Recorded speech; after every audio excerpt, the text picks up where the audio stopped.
I'm Guy Kawasaki. This is Remarkable People. I'm on a mission to make you remarkable.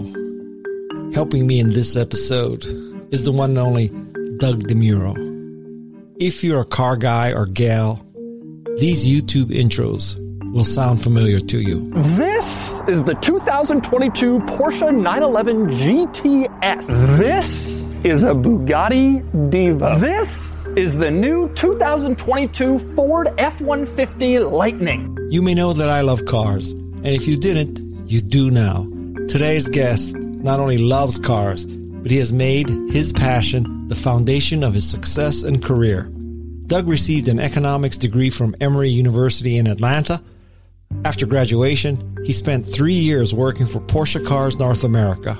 Doug has created a YouTube channel starting in 2013 with a focus on cars, and he now has more than 4 million subscribers, and his videos have been watched more than 1.5 billion times. Doug is also an entrepreneur. He started an automotive online auction site called Cars and Bids. It focuses on cars from the 1980s and after. Currently, Doug lives in San Diego with his 1997 Land Rover Defender 90, go figure, a 2005 Ford GT, a 2012 Mercedes-Benz E63 AMG Wagon, and his wife and his dog Noodle. I'm Guy Kawasaki. This is Remarkable People. If you're not a car person, you should listen anyway. This is one entertaining episode. With no further ado, my buddy, Doug DeMuro. This is Remarkable People. I'm a huge fan. You have no idea. I have watched hours and hours and hours. Thank you. I appreciate that. You're second only to Yellowstone as far as hours consumed. I appreciate that. That means a lot. A lot of effort goes into these videos. What's in your current stable these days? The car I drive the most is a convertible Mercedes G-Wagon, which is just about the ugliest thing in the world. It looks like a regular G-Wagon, but shorter and wearing a toupee.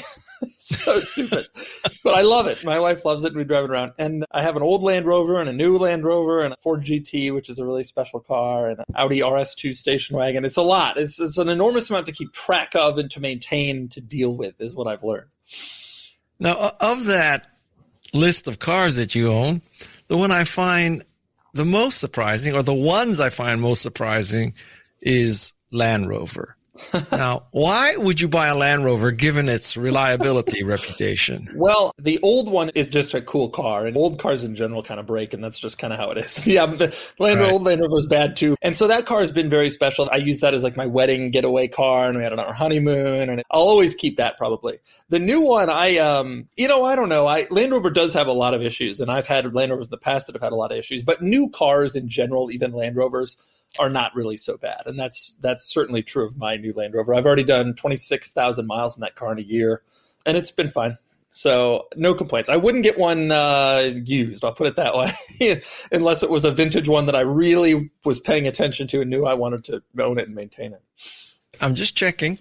I found many things interesting about your background, but working at Porsche North America as the start, like, holy cow. So what did you learn or unlearn there? Yeah, that's a good question. I learned a lot, actually, and not a lot of people think about this, but I learned an enormous amount about the car industry. So I was the vehicle allocation person at Porsche. So basically, I was responsible for making sure all the right cars went to the right dealers at the right time, that sort of thing. And that's the point person in a car company. What gets distributed where and when and how many. And so it was a really, really cool experience to kind of learn how it all works, how dealerships work, how invoicing and sales, and what's desirable and what do dealers not want, and how do they weasel out of some things. And it was a very interesting, very, very interesting job. And it was Porsche, but frankly, I think it would have been an interesting job at any automaker.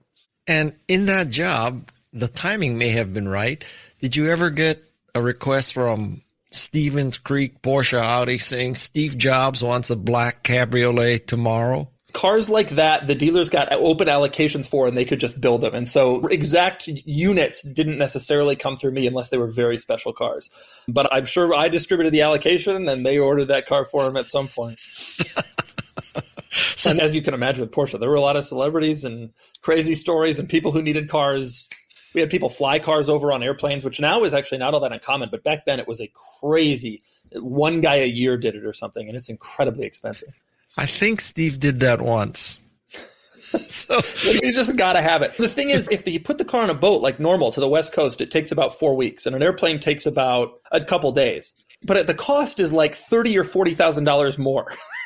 So if you're paying 30 or 40 grand for a few weeks, it's just insane to me. It'd be nice.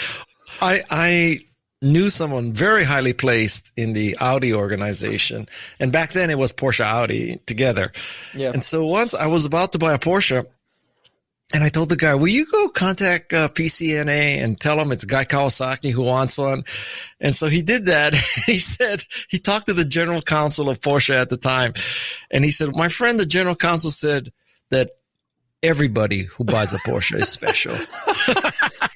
That's right. It was insane. And after a while, you're just numb to the request. It doesn't really matter anymore because everybody's some guy with $50 million. It doesn't matter. All of them are buying our cars. So the 12th guy and the 18th guy who wants this special option has got $50 million. It's like, get in line, dude. You're not something. This isn't anything. Were you involved with the Martina Navratilova ostrich leather? There's some weird cars, man. Yeah, I don't remember that there was ostrich leather, but I remember there were cars for tennis players and race car drivers and that sort of thing. And I never really understood any of that. The executives would just come to me and say, hey, man, you need to get a car this spec to this person and this dealer at this time. And I was like, all right, got it. Understood. Tell Hans to fire up the factory, right? So I'm interested in your business model. So is it about gathering eyeballs and selling YouTube ads, or is it promoting cars and bids? Well, cars and bids has become a big part of my life these days, but the business model is really both. So the YouTube channel is still where the vast bulk of my income comes from, and it's still number one in new car reviews here in the US. That's it. Everybody watches, and I try not to shill for products in the videos. The YouTube ads do a good job of keeping the income rolling in, because I feel like as a journalist, if you start going out there and specifically talking about certain products, whatever, it's not really a great look. But I think the viewers feel that way too, because the views have always remained really strong. And I think that most of them think I'm a pretty objective source for info. So how do you position cars and bids against Bring a Trailer? It's an interesting thing. Bring a Trailer is a huge success. I mean, they're a massive business and they're doing really, really well. But Cars and Bids, we feel, has a few big differentiators, the biggest of which is we're only focusing on cars from the modern era, from the 1980s and up. But also Bring a Trailer has gotten now to be so massive that we're finding that some stuff is kind of getting lost on Bring a Trailer, to be totally honest. We have cars that are coming to us after having not sold there, after having failed to meet their reserve or whatever. And we're getting more. We have a running spreadsheet among our team that we have 50 or 60 cars that have not sold on Bring a Trailer and come to Cars and Bids and sold for more money. And that's a big deal for us, because when we first launched, we thought we'd have to compete kind of on the fringes. And now it's pretty clear to us that we can compete in the actual heart of this, especially when they're running 500 auctions at any given time. It makes it a little hard to find stuff sometimes. And they got 20 BMW M3s live. Your car's not special, but it's special to us. The innovator's dilemma. So listen, I really love cars. And so I'm going to go deep. Maybe I'll lose a lot of my audience, but I'm going to go deep. I really am curious about some stuff. Okay. This is a special moment for me. All right. I know a little fanboying out here, but so let's talk about the review process. So first of all, are you on the press list? So, you just send an email to someone at PCNA.com. You say, listen, I want a GT3 in black with rear wheel steering stick, and I'm going to review it. And bada bing, bada bang. Yeah. You got a car. That's a great question. So that's the biggest question. And the answer is it depends on the automaker. Some automakers have realized the value of YouTube and the benefit of YouTube, and they have responded in kind with providing what I need. Now, it's not as simple as saying I need this color and this spec. They only build it, maybe 3 or 4 press cars for my area or whatever, and they just send me what they have. But some automakers haven't. And some automakers, it's still a fight. And sometimes it's still a big fight. And sometimes I just give up and go to dealerships who do understand. All the dealers understand, because they're dealing with the customer day to day, and they know how much the customers are watching videos in order to make car decisions. But the automakers, some of them, maybe half, are still in a world of print media and don't really get why some guy wearing shorts on YouTube is someone that's important. And I don't mind. That's fine. I'm not here to convince them. I've convinced their customers. And to me, that's all that really matters. I will find the car one way or another. I just need to keep getting viewers to come in, and eventually they'll all come around. I would say about half of them have figured it out and are in my world. You want to name names who doesn't get it yet? Let me think. Just narrow down the country. It's not that simple. You would think it is, but it isn't that simple. I have not had an enormous amount of luck with Mercedes-Benz, which is funny because I've owned a lot of Mercedes-Benz cars. However, Audi and Porsche, they get it. They understand, perhaps because they're going after younger buyers in Porsche's case or because they have younger buyers in Audi's case. And so they understand the benefit of that. And it goes that way throughout. The big three American automakers are pretty good, but it can be hard to shake stuff loose. Tesla, of course, doesn't even have a PR team. You got to find a guy who has one. But I'm pretty good. I've gotten pretty good at that. And the Japanese, I don't know, it's kind of 50-50. And Nissan has never really done much with me, but their cars aren't that desirable, so I've never really worked that hard at it. It hasn't really mattered all that much. Up to about a year and a half ago, I was a Mercedes-Benz brand ambassador from the corporate, not America. It was like Roger Federer and Guy. Yeah. And that's the only time that's the only time my name is mentioned in the same sentence, but I could have helped you a year and a half ago. So I mean, I'm in contact with all the automakers, but it's just a question of priority, right? It's a question of some of these automakers, they'll get Doug a car eventually, but the car's been out for 6 months by then. And I don't wait. I openly will tell automakers, if you're not going to give me one, I'm going to go to a dealer. And they don't like that. They really don't like you circumventing their process, but I don't really care what they like. My goal is to get the cars to the people as fast as possible because obviously speed matters in our business. And so, if they say to me, hey, we wish you hadn't gone to the dealer for that car, we could have had you a better spec, we could have given it to you for longer. My response is, I got the video up a month sooner, and that mattered. That was a big deal to the audience. Partially based on your review, I just picked up Ionic 5 all-wheel drive limited. So if you can't get one of those, you can have mine. I actually have one of those coming in a couple of weeks, which I'm really excited for because I filmed that walk around of it, which was cool, but I haven't gotten to drive it. So I'm really excited to drive it and check it out. Have you ever wanted to get a Peace Van, which is a mattress upgraded to be a weekend camper? I have one of those. I have two of those, actually. I think about that stuff. And actually, vans are so hot right now. That's like the thing right now. I'm trying to get through as many vans as I possibly can. We're selling them like crazy on Cars and Bids, and they get crazy views on YouTube, too. Vans are everybody wants to be in vans right now. If you want a mattress converted to a weekend camper from Peace Vans, I have two. Feel free. I'll be my pleasure and honor to let you use it. What are you doing with both of them? Like you're using one. What do you do with the second one? It's a long story. So I got one, and then my son loved it. So I said, I don't want to fight him for it. So I bought another one, and now he says, So anyway, it's a long story. I got two right now. So if you want one, let me know. Okay. Now, a serious question. So how much can a car reviewer say negative without worrying about, oh, shit, Mercedes is not going to send me the next car if I say that the EQS looks like a deflated jellyfish? I mean, what's going to happen? You don't like how it looks? I like how the EQS looks, but I'm in the minority. There's no question most people hate it. But I think it's cool as hell. I finally saw one, actually just a normal one on the road the other day, and I'm like, I love it. That's a good question, and I don't know what the answer is quite. I have at times clearly said things that the automakers didn't like, and I was not early in the list to get a car next time. But again, to me, it doesn't matter all that much because I have other outlets where I can get the cars from. The dealers don't seem to really care all that much. And at the end of the day, I got hundreds of private owners email me every single day. And obviously, they're not going to be the first person to get the car. Yeah. But if I have to wait a month because I said something bad that was true, so I wait a month to get a private owner's car, then I'll do that. It doesn't matter to me that much. Now, some of these journalist outlets, the media, they can't really do that. The press cars are kind of their golden goose. And so I do worry about sometimes the truth aspect of some of my colleagues' reviews. I have to ask you, why do you stand in the back of the car? Because the car is the most important thing. It's not me. And it's interesting. There's some distinction. Some people stand in front of the car, and I'm not the video. You're here to watch the car. And I really believe that. People like me to an extent, but if you go and watch some of my lesser viewed videos, like people don't like me enough to watch a Pontiac Vibe review. They want to watch the car. That's what they're here for. So that's it. In your Harley Davidson, I don't know what model truck that is, the Harley truck.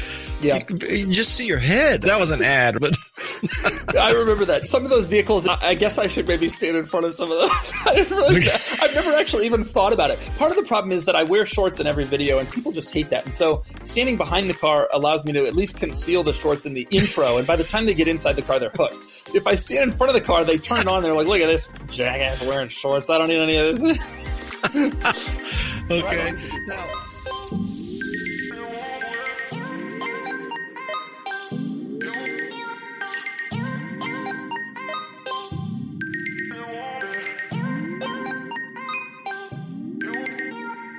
how many takes are you doing to get that?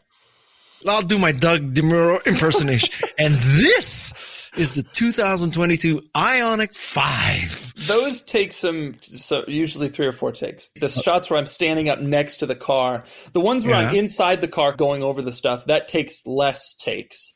But it's still a process. It usually takes me about 6 hours, 5 hours to record one of these videos. And the runtime is 27, 28 minutes. So it's a real thing. And the automakers sometimes, hey, we'll give you 2 hours with this car. Hey, we'll give you an hour with this car. And so that's not, okay, then what? You going to give me another 3? People think, oh, hey, can you come to my house and film a video in 45 minutes? The video is only 25 minutes long, so you must be able to. No, that's not how it works. It takes a long time. It took you 15 minutes to explain the Targa roof. So I know.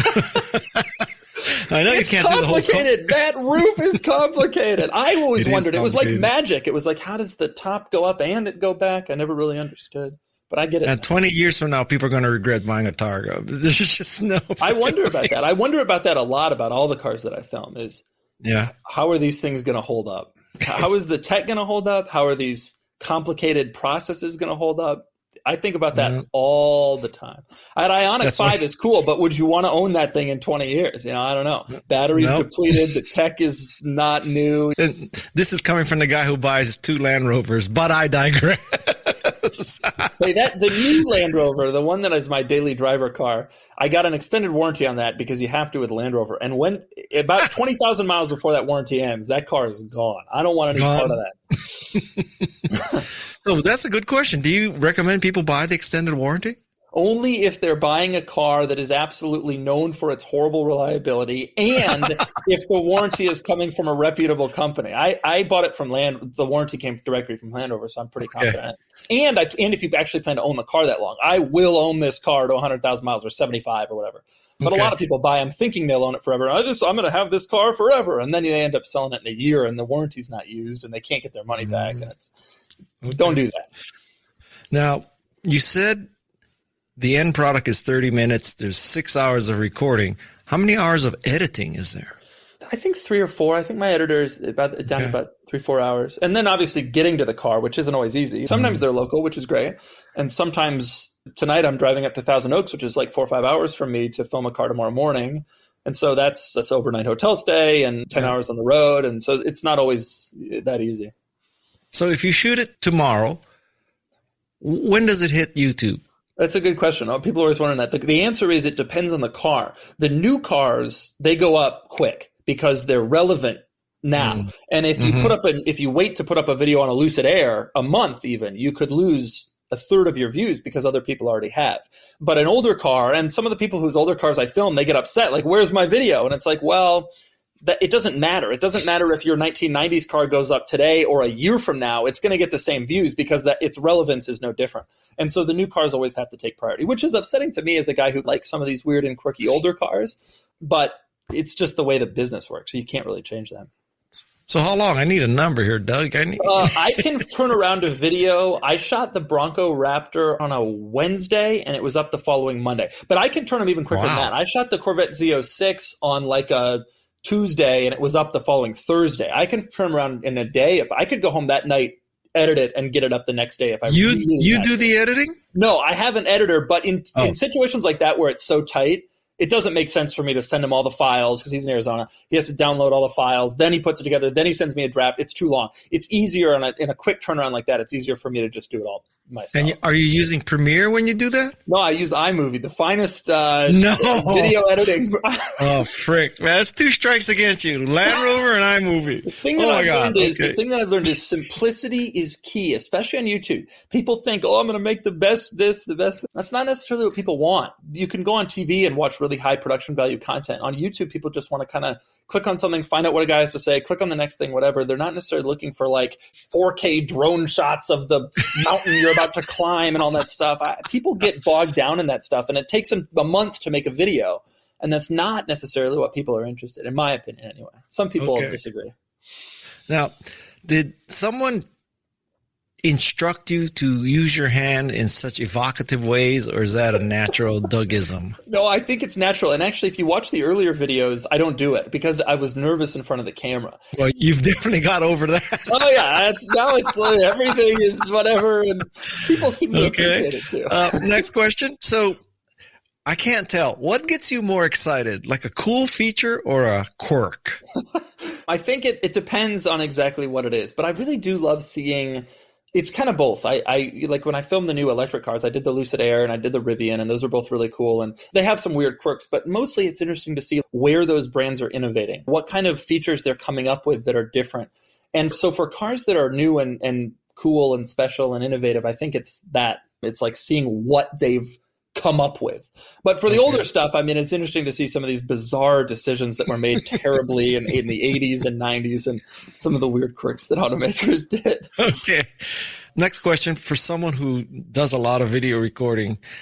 I am amazed by your ability, and frankly, other YouTube car reviewers, I don't know how many takes it was, but they said, well, the 2022 911 GT3, when you put it in the sport chrono mode, it lowers by 6.5 millimeters, and it jacks up the horsepower from 405 to 407.5, and that means the 0-60 is now 3.1 seconds instead of 3.2. How do you memorize all that shit? I appreciate you asking that. No one has ever asked me that before, and I think people just assume that it happens, but it's hard. That is not easy, and I'll tell you, there is nothing worse, and this happens to me at least once every couple weeks. There is nothing worse than you get through one of those lines, and you've said 9 numbers, and you look at your shot list or your notes, and you got the last one wrong, and you're off by 6, and you just know that you're going to get nailed on it in the comments. So you got to go back and you got to do the whole thing again. And so in your mind, you're thinking 400, 403, 6.4 seconds, right. 6.8, and those are the numbers you got to hit. And people will often say to me, well, your delivery is this, that, like, why do you talk too slow, too fast? It's because in my mind, I'm just thinking about these numbers. I don't care about the rest of the line. I got to get this stuff right. It's not disk access problem. The right way to do it, of course, would be some sort of teleprompter situation. Yeah. But it isn't necessarily relevant often enough for me to lug that around everywhere. And I don't necessarily want to be reading, while I'm doing it. I want to seem like I'm engaged in it, because I am generally. But sometimes those numbers make it a little challenging. Okay. I'm amazed. So speaking of the Raptor, when you open up the fuel door, and you see the little icon, you say, well, in the other Broncos it's this, but in the Raptor it's this. Did the PR people at Ford tell you, hey, Doug, be sure you open up the fuel door and look at the icons, or do you just go over each car with a microscope so you see something like that? Yeah, it's to the point now where the Ford PR people did point that out to me, but I don't miss stuff like that. I've gotten really good. And it's funny because I'll meet the car owner. When I'm not doing a new car, I'll meet the owner of an older car, and they almost all say this to me: I don't know how you're going to make a video on this because there's nothing quirky about this car. And the truth is, what actually is the case, they've lived with the car for the last 7 years. And so in their mind, there's nothing quirky about it. But really, if you're coming at it with a fresh set of eyes, knowing what the audience views to be quirky, you can find a lot of quirky stuff about just about any car. And I've gotten a good eye for that sort of thing, for figuring out exactly what is going to be seen as interesting or weird to the audience. This is a good example of quirk. So I noticed that every review of a modern 911, they go back to the engine and they say, all right, so you see that there's 9 slots and then there's 2 brake lights, and that's symbolic of 911. And I swear to God, probably Hans and Dieter are in Germany saying, what the hell are these Americans talking about? That wasn't on purpose. We just put that there. Porsche insists that was on purpose, which I find to be insane. But I literally just 30 minutes ago was watching my review of the 911 GTS, and I mentioned that exact thing. But yes, Porsche insists that was an intentional little Easter egg put in there to, And do they insist you unveil the Easter egg? No, not at all. Not at all. In fact, they assume that most people won't. But that's my thing. So to me, it's worth covering. And sometimes stuff like that isn't mentioned. In the Bronco Raptor review, watch the other Bronco Raptor videos. They didn't cover all of the weird little Easter eggs, which is fine. It's not necessarily everybody's audience doesn't necessarily want to see all that stupid crap. Okay. But mine does, and I love it personally. What kind of camera are you using? I use just a Sony 4K camcorder. Just one camera? And then also my iPhone. Anytime you see me in the shot speaking, that's the camcorder. And anytime you see me showing a little detail or whatever, that's my phone, just because it's so much more compact. And when you're on the road, do you have GoPro stuck to the windshield? No, I just use a RAM mount, like a motorcycle mount with my phone, and that's it. No GoPros. Oh my God, really? It's a low-tech, simple setup, but it seems to work. Yeah. And I will point out one important thing is that my viewers don't care quite as much about the drive as they do about the little quirks and stuff. If I really was doing like a hardcore performance drive, wanted to show every aspect of the car, I would bump up the production value. But my viewers want to see like 85% quirks and 15% drive. Because one of the questions I was going to ask is, have you ever considered doing the drive before the walk around and all that? But apparently not, because your users, they don't care about the drive. It's not that they don't care. It's just that I have an enormous contingent of people who tune into the channel just to watch the quirks, regardless of whether they're interested in the car. And the drive is primarily interesting to people who are actually interested in buying the car. You wouldn't watch a guy driving. Right. You wouldn't watch a guy driving a Honda Ridgeline. Right? Who cares? But you might watch how does the cooler, the ice chest in the bed work? Like that might be interesting. That's interesting to a lot of people. Exactly. And so I think that's what happens. I think that the people who stick around to the end they're the ones interested in buying the car, except for my videos about crazy supercars, Ferrari F40 and 918 Spider and that sort of thing. People watch those drives almost as much as they watch the quirks. Like Ionic 5. I think a lot of people, they see that car and it's insane looking. And so they're like, okay, what is this all about? And they watch the quirks. But ultimately, as an electric car, the drive is only important to the people who are now actually considering, okay, do I get an Ionic 5? Do I get an EV6? Do I get a Mach-E, a Model Y, that sort of thing. Mm-hmm.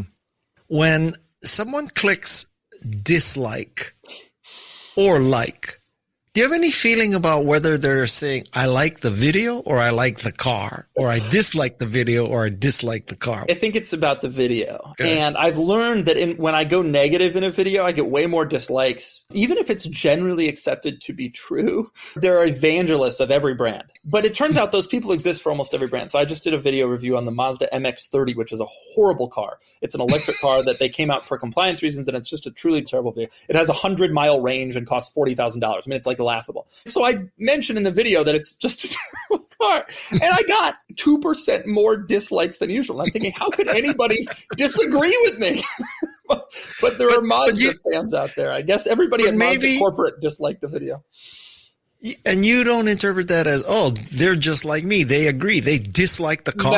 No, because I'll do it on cars that are not as universally disliked, and I'll still get more dislikes. And my like count it's like 98% likes. But I can see sometimes it does drop to 96, 94, and I'll look and say, okay, what was it? And there's always a reason. It's always some car that I reviewed positively that most people don't like, or a car that I reviewed negatively, or some factor. Yeah, that's all I have to learn about the nuts and bolts of reviews. So now back a little bit higher, okay? In 3 years, what do you think the range will be of a Tesla? That's a good question. The range numbers just keep increasing, and you get to a point where it maxes out. It's like how airplanes don't need to be able to fly further than halfway across the globe, right? Like at some point, 600 miles, it's not relevant to anybody anymore after that. Right. There are a few people who are doing long road trips, but you're talking about now such a small use case. But I think 500, 600 miles is not going to be out of the realm. I don't know about 3 years, but not that long in the future.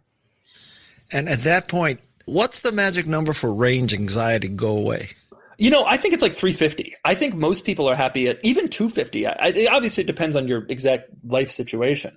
But I think 250, 300 for a lot of people is for the vast, vast majority of people is enough to not have anxiety. I think 500 is how could you at that point have anxiety? And I think in a few years, we're going to stop measuring electric cars based on their range. Right now, that's a big topic of conversation when electric cars are announced. But someday, batteries and such will advance to the point where 400, 300, 400, 500 miles, every electric car is like that. And people will start to focus on other stuff, namely the technology in the cars. Having been an owner of Ionic 5 for about 3 weeks now, the first 3 times I went to a public charging station, I could not get the charging station to work. Interesting. And so I think the biggest issue is I live in the Santa Cruz area. If I were driving to, let's say, LA, I wouldn't take the Ionic 5 because I don't know if Electrify America or EV Go along the way is going to work. And the apps have like reviews of the charging station. And sometimes the Electrify America, it'll even tell you in the app, hey, this one is down or whatever. But I had a similar problem. I had a Rivian for a week and I don't have a charger at my house yet. And I went to a public charger and it worked fine, but it was like janky and I had to plug it in 3 times while I was charging. And that's not a realistic solution. I will say, last year I reviewed a McLaren Speedtail, which is a $3 million crazy exotic car. It's one of the coolest cars I've ever reviewed. That car is a plug-in hybrid. And the way that it charges the plug-in battery is you pull over a inductive charger. No. And you position the car correctly on the inductive charger, and it begins charging the battery. And I don't know if this is the future. There are a lot of limitations with that particular car, but to me, that seems like the best way to solve this problem. Imagine if you, with your Ionic 5, had a mat that you brought with you everywhere, right? Yeah. And it almost like a phone, an extra battery. And you could just stick it on the ground, pull over it, you're charging while you just sit there. That would be something. Or charging stations become that, as opposed to something where you have to make a physical connection with the car, which is obviously not as reliable. Case in point, who plugs in a phone to charge it anymore? Yeah. But you blew past a little detail here. So how does one go about getting a $3 million car to review? Up next on Remarkable People. What tends to happen is, as cars become more advanced, people say, oh, you'll never be able to work on these again. And then they get cheaper and weird third-party solutions for stuff starts showing up, and it seems to make itself work out. Hello, I'm Jane Goodall. And I just want to tell you that I've been on Guy's podcast twice now and had a great time. And I really hope that you'll listen to it. Of course, especially the one when I'm on, but the others are great too. You're listening to Remarkable People with Guy Kawasaki. How does one go about getting a $3 million car to review? Well, that particular car, the supercars and the hypercars, the automakers don't give those to journalists. But the good news is I've reviewed so many of those that I have a big following in that community. And so that particular car was owned by a group of people in Ohio called the Triple F Collection, who have an enormous, wonderful collection of amazing cars. And they are really good about sharing them with anybody who wants to. And so I came out there and filmed the video with that and a couple other cars. And that's a way you have to do it with exotic cars like that. I just filmed the video with the Ferrari Monza, which is like a single-seat race car that Ferrari is making. And it was the same deal. Ferrari only makes 500 of those for the world. They don't care about getting one in the hands of a journalist. They're not trying to sell that car. It's already sold. But there's eventually someone will reach out to me and say, hey, I have one of these. Do you want to review it? I've now done so many Koenigseggs and Bugattis and Ferraris and McLarens that the owners of those cars can trust that I've never had a loss. I've never had a problem, and they can trust that. So do you have the Sultan of Brunei on speed dial and you say, hey? That guy, I would give anything. I would give anything to go down there. I would review those cars for free. No YouTube ad revenue. And I would pay my own way to go down there. He has some of the coolest cars that have ever been conceived at any time. And a lot of them are one-off cars that he had commissioned by Bentley and Ferrari. Imagine having that kind of money. It'd be pretty cool.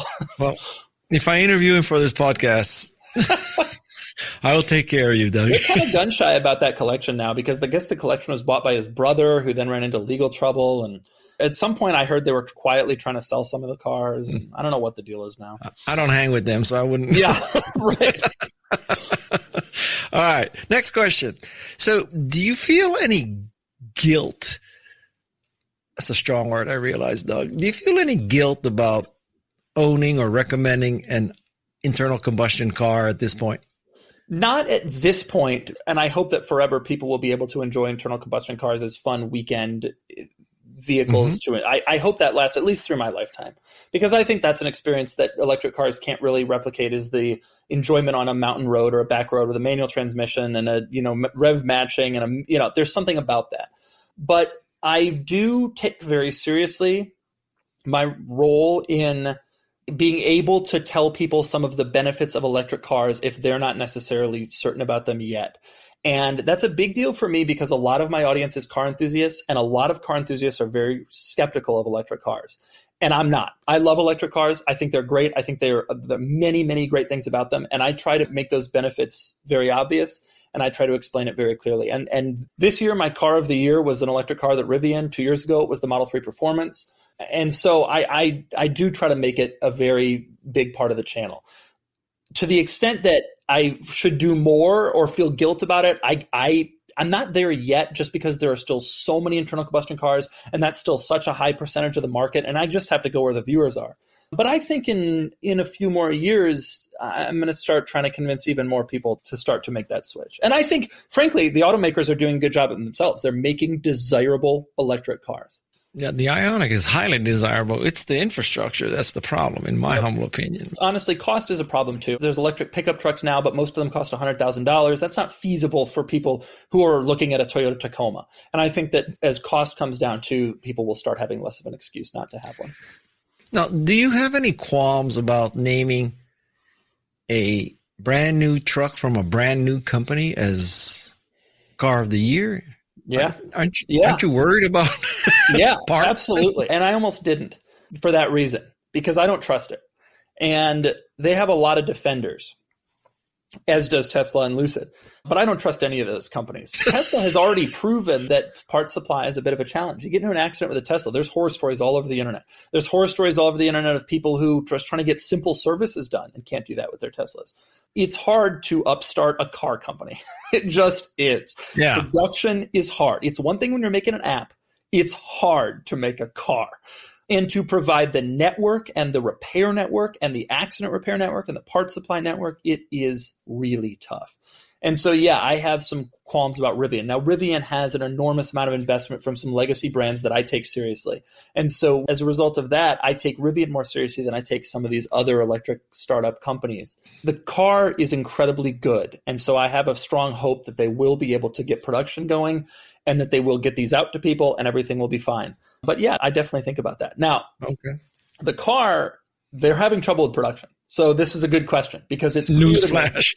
They were saying in June they would have these on the road. I am follow the Rivian hashtag on Instagram, and I got my Rivian today. And you click on the profile, and they work at comms at Rivian. They work at battery development at Rivian. I don't know how many of those are being sold to actual people right now, and it seems like it's going a lot slower than they thought. What is your advice for the best first car for a teenager? Safe and reliable. That's it. Which is what?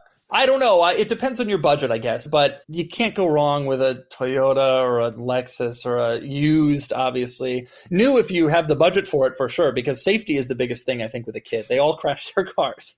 And so if you can get your kid a Civic or whatever, do that. Or it doesn't matter. Just the safest, most reliable car you can possibly get. That's what you should be getting your kid. And do you think that they should start with a stick or forget it? Sticks are just dinosaurs. No, yeah, it's over. No point? Nah, no point. Not even in Europe. People used to say, at least you need to learn how to drive a stick in case you go rent a car in Europe. That used to be the big thing for Americans would say. But last few times I was in Europe, they gave me an automatic without me even asking for it. It's becoming even more and more common in Europe, which is a shame. I love driving manual, but it's not relevant in today's world unless you're an enthusiast. And what about the concept of, God forbid, you want to do work on your own car? I think that's dead. It's not dead because there are still so many internal combustion engine cars, and some of them are still relatively simple, but it will die, right? You got to figure as electric cars permeate. I mean, Porsche is a great example. The rear of those Porsches, the 992, you can't get in an engine anymore in a 911. You can open a flap where you can fill it with fluids, but there's no more.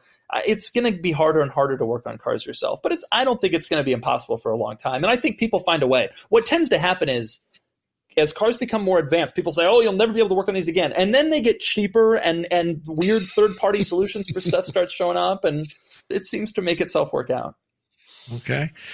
Do you think all this lane keeping assistance and adaptive cruise control and LiDAR and all that stuff, think it's making us better drivers or worse drivers? It's a good question. The truth is it probably doesn't matter because it's making us safer in the sense that it's there. It's probably making us worse drivers you and me on a day-to-day basis, but it's probably making road use safer. And that's more important.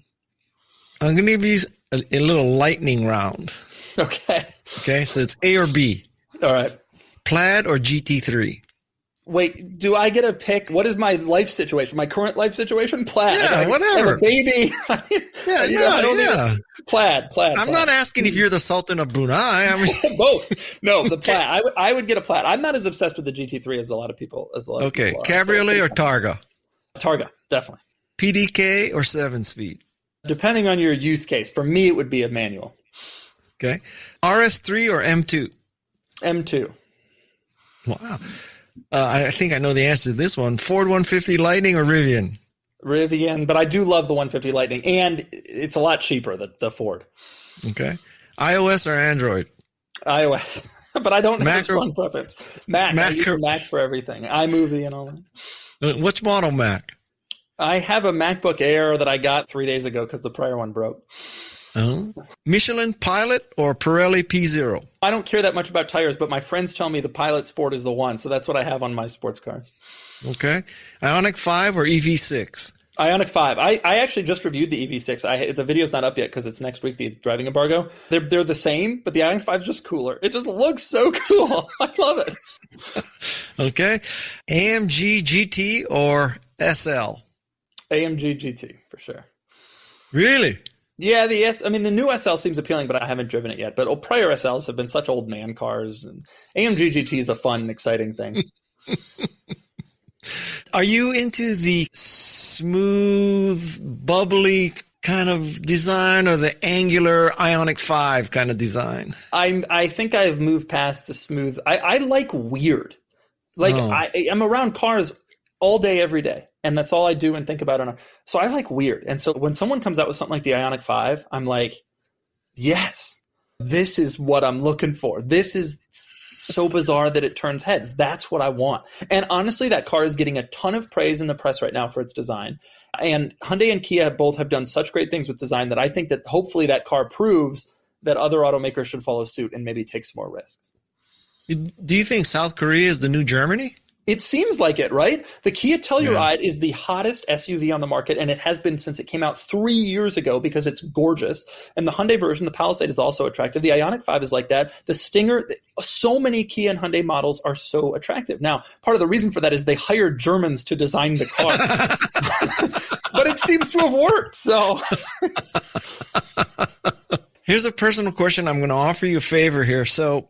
Now, don't take this as an insult, but would you like me to have someone design a new YouTube header for you?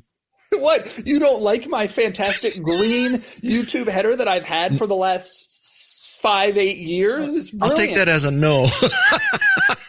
I actually have a guy who does design because he does my thumbnails, which for my non-car reviews when I'm just sitting in the garage. And everybody loves these thumbnails. And he's always like, come on, let's do something new. But I don't really care. Okay. Just thought I'd offer. And by the way, this is a mystery to me. So what happened to more Doug? You know, that's an interesting question. A lot of people wonder, and I'm going to send them a link to this podcast every single time I get asked this going forward. Yeah. Okay. The YouTube algorithm is a beast, and trying to figure it out is a challenge. And I devote an enormous amount of time and spreadsheets and charts and graphs to doing just that. And what I learned was that it seemed to me that I was getting similar views or more views by putting those more Doug videos on my main channel. And also I get a higher ad rate on my main channel because it has so many more subscribers and a larger reach and that sort of thing. Last spring, I took the risk of taking some of the more Doug videos and putting them on my main channel just to see what would happen, sort of an experiment. And what happened was they have performed better and they have gotten more money and they haven't been a detriment to the videos on the main channel. And so I think that was the right call. So I still do those more Doug videos, but they show up now on Sundays on my main channel. I went to the More Doug last night, and there's nothing at the home. There's nothing on the playlist. There's nothing on the video. And what happened? It's crazy to imagine abandoning a channel with 750,000 subscribers. Yeah. But the other channel has 4.5 million subscribers, and the videos are just doing better. And I have the percentages and everything. It seems like I'm getting something like 20% or 30% more views and making at least 30% more money by putting those same exact videos on my main channel. And so it is sad because I can't do some of the creative stuff that I was doing on More Doug. I reviewed some houses. That was interesting. Yeah. But at the same time, if you're smart about it, it's just a better way to do it. And I've realized that I can use some of these weekend videos to do like second reviews of cars where I've already reviewed the main version of it or something. You know, when a 911 comes out, I've reviewed that, and the GT3, then the GTS comes out, and I can do that on Sunday, still on my main channel, but in sort of a shorter format. And that's the right way to do it, I think. I would say that it's working. Yeah. So far, so good. We'll see. We'll see how the next few years go. Although there's no more air-cooled 911s, but okay. So I have but one last request for you. First of all, I have to say, I really enjoyed this. Can you tell? Yeah. And I don't want to slam the competition, but I watched you on a podcast, a YouTube, whatever, where you were the guest. And this was fairly recently. I can't remember what the name of it was, but the guy would not let you talk. I think that there are some podcast hosts who get into it because they want to get their info out into the world. Yeah. And I think that's not necessarily the best way to do it. And I try to explain that to people. Amateurs aren't as good. That's just kind of the reality of it. But some are really good and some aren't. I've been on a lot of podcasts, and it's interesting to get the variety. I'm all about the guest. I appreciate that. I'm all about the car. That's why I stand behind the car. That's why you ask, I appreciate it. I think that's what people are looking for. But sometimes it's, the podcast host, it's a little bit tough for them to keep that in mind. They got a microphone. They want to speak. I thought you were going to say, oh, yeah, guy, I've been meaning to get around to redesigning that header. So, yeah, go ahead. Knock yourself out. All right, I'll do that. No, I got a guy named McMike is his name. He's in DC, and I'll have him do it. He's going to do a great job. Okay. And then people all hate it. So I thought you'd say yes to that. Then I was going to ask you for a return favor. So I'm going to ask you for the return favor anyway, because I'm just that kind of guy. All right. What do you got? So I want to record you saying, maybe even multiple takes, the Doug, this is remarkable people. Can you do that for me? Yeah. Do you want me to do it right now or later when I'm standing in front of the car? Right now. Right now. All right. Ready? Yeah. This is remarkable people. Oh, I love that. Doug, thank you for having me. I appreciate it. And I'm glad you got the Ionic 5. It's so cool. So that, my friends, is Doug DeMuro, the most popular car reviewer on YouTube. If you're thinking of buying a car, be sure to go to his YouTube site and search for a review of it. If nothing else, you'll be highly entertained. I'm Guy Kawasaki. This is Remarkable People. I want to help you buy a remarkable car. My thanks to my team, Jeff C., Shannon Hernandez, Peg Fitzpatrick, Luis Magana, Alexis Nishimura, and Madison Nismer. Until next time, keep the pedal to the metal. Aloha and mahalo.